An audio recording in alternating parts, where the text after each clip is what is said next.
ગૃહ વિભાગના સૂચનાથી માનની ડીજી સાહેબ તરફથી અને એટીએસના સંકલનમાં એક ડ્રાઈવ રાખવામાં આવી છે સમગ્ર રાજ્યમાં.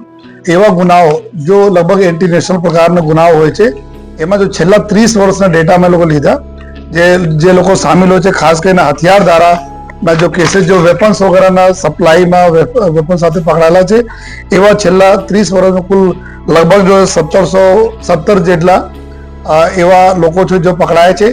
અને સાથોસાથ નેક્સ્ટ છે બનાવટી ચલણી નોટો, જો FICN બોલે છે કે જો ઇન્ડિયન જો કરન્સીના જો આ લોકો અલગ અલગ પ્રકારથી પ્રિન્ટ કરે, ડુપ્લિકેસી કરે જો યા કોઈ સારા જો આપણા કોઈ જગ્યાએ પ્રિન્ટ કરાવીને અને આમાં ભેળસેળ કરીને બેચતા હોય, એવા લગભગ 241 જેટલા લોકો છે જો.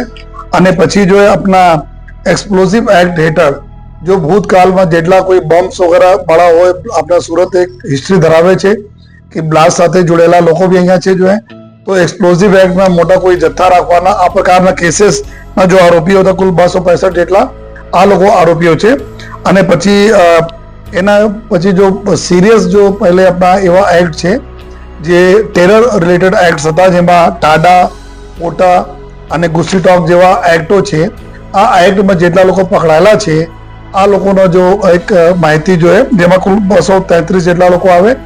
અને પછી જો NDPS જો આરોપીઓ જેના અત્યારે નાર્કો ટેરરિઝમ તરીકે બી અમારા લોકોના ટાર્ગેટમાં રહે છે, જો NDPSના સપ્લાયમાં જેટલા બી લોકો સામેલ છે અને જો મોટા જો કાર્ટલ્સ હોય, પેડલર્સ હોય, આ પ્રકાર કુલ ટોટલ 1255 જેટલા લોકો છે.